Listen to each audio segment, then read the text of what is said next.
Okay, welcome everybody to our workshop, which is what to know when signing your first Quebec lease.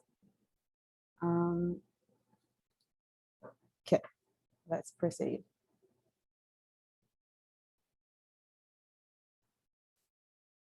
Okay, so the overview. So what are we going to cover today?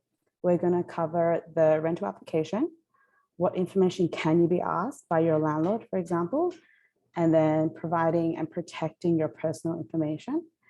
Credit checks, which is another important thing which is often asked for when you're signing your own lease. The Quebec lease, signing a lease remotely, co-signers or a guarantor, a deposit, and rental scams.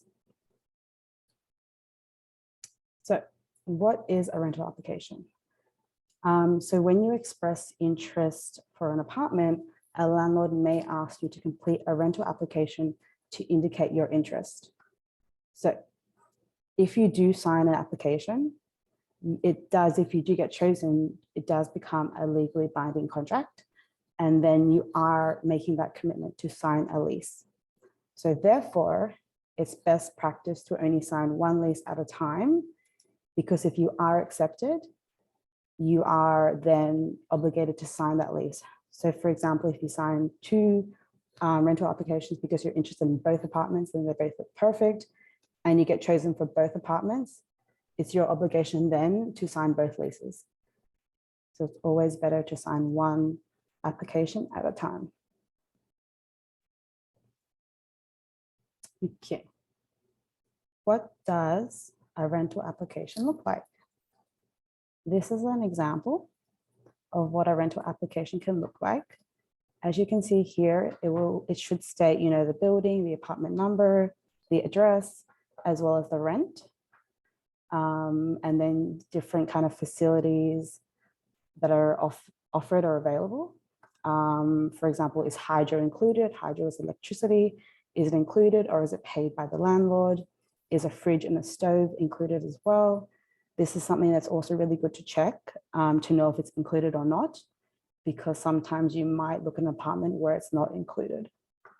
And then you may be responsible to buy that yourself, and that can become a burden if you're here just for like a semester or for a few years. Dishwasher, if that's included.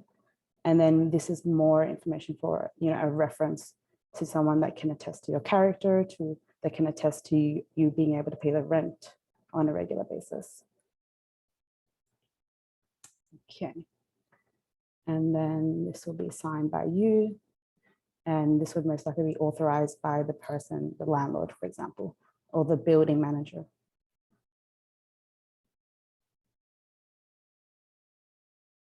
Okay.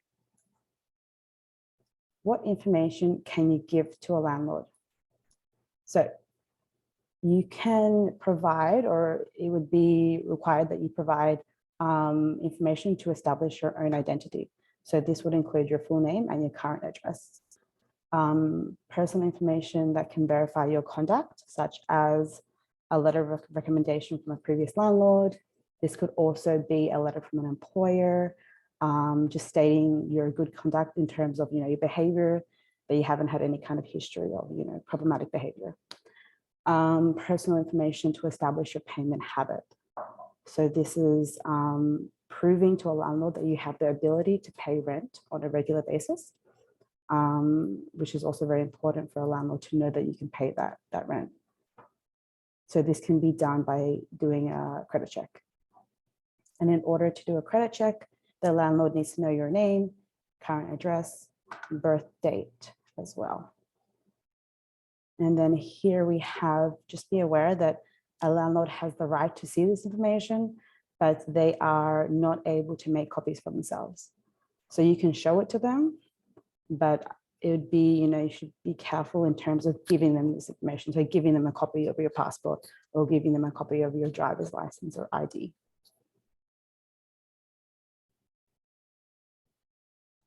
Okay, what information should you not give? So your social insurance number, your driver's license, health insurance card number, passport, your visa, so your student visa, for example, or your working visa, whatever it may be, and copies of your personal ID. So once again, your driver's license, your identification card.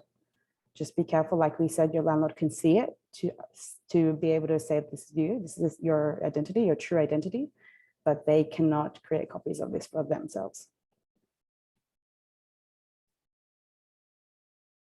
Okay, so privacy and personal information. The law in Quebec limits information a landlord can ask, and we have two basic principles to protect ourselves. So the right to privacy. So therefore, you have the right to privacy, and your right must be respected in obtaining information that someone may ask, such as a landlord. So for example, the second basic principle is that the information that is collected can only be necessary. So once again, a landlord cannot ask for a passport or cannot ask for, your bank information, because it's not necessary to establish, your identity, your payment habits. So the landlord must ensure they only collect the minimum information necessary. And this act here, section 5, refers to the right that you have the right to protect your information. Credit checks. A way for landlords to establish a tenant's payment habit. So the landlord needs to be able to know that you can pay your rent on a regular basis. And this is done through obtaining a credit check. So in order to do a credit check, the landlord needs to know your first name, last name, address, and birth date. And then if you're from overseas, if you're an international student who doesn't yet have an established credit history here in Canada, there are other ways you can prove that you are able to pay your rent. And this can be through providing a credit report from a financial institution back home, a letter from a current or previous landlord, a letter from an employer. So maybe you have some kind of work already lined up. So you can have an employer write a letter saying you're working regularly, and therefore you have the means to support yourself. A cosigner, and this cosigner doesn't have to be Canadian. They don't have to be here in Canada. They can be someone from home, like a parent or a partner. So that's a cosigner or guarantor. Or other documents saying that you can pay your rent regularly. So this is like, through phone bills, HOJO Quebec, which is our electricity here, and internet.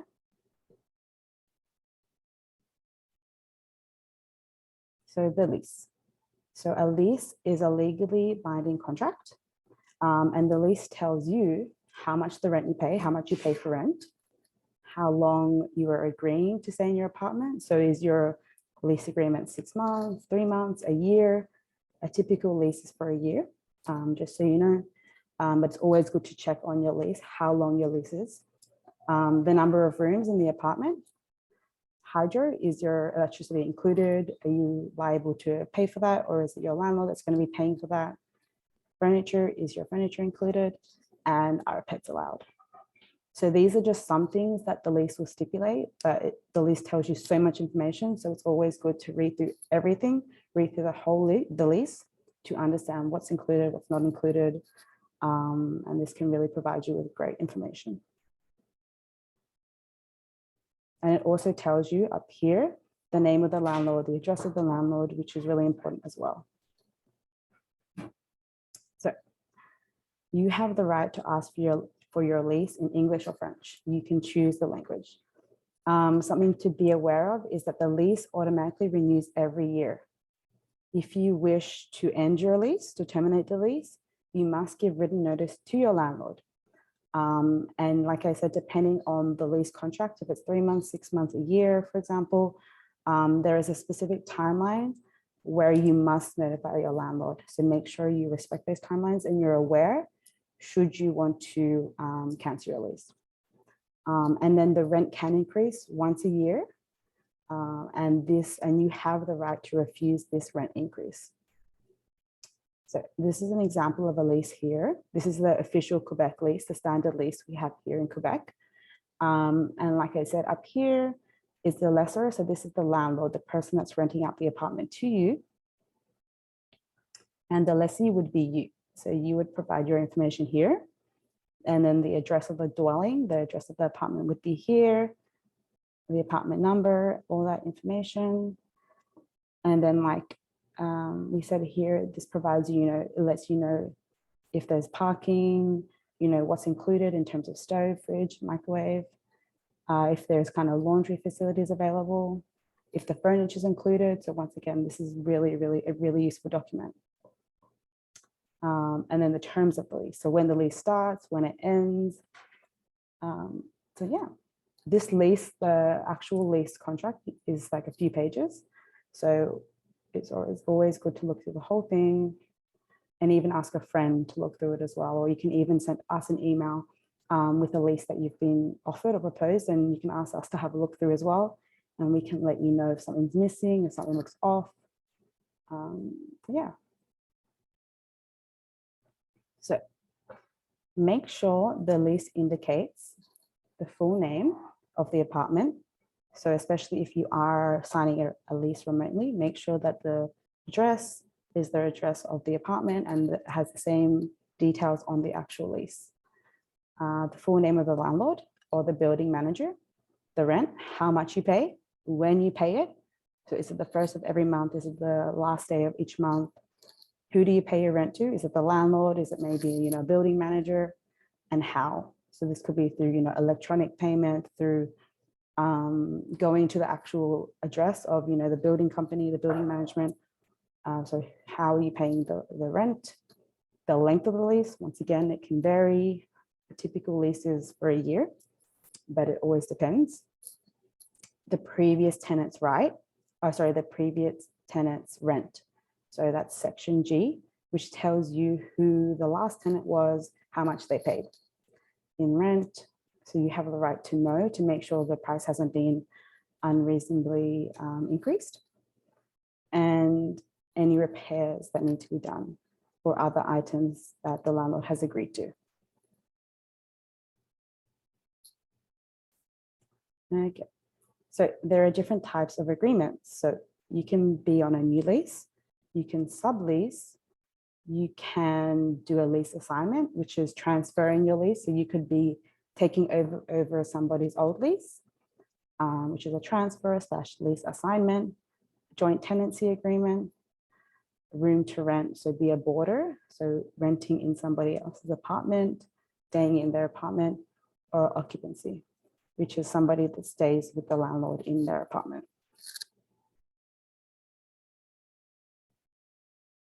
Okay, signing a lease without meeting in person. Always use an official Quebec lease. So the lease we just showed you before, the blue lease, that's an official Quebec lease. Make sure you write on the lease all the repairs that need to be done before moving in.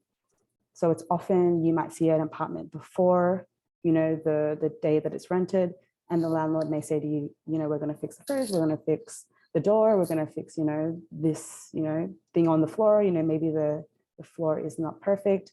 Make sure that's written in the lease, so you have it becomes like a written agreement and a promise that the landlord will make these repairs before you move in.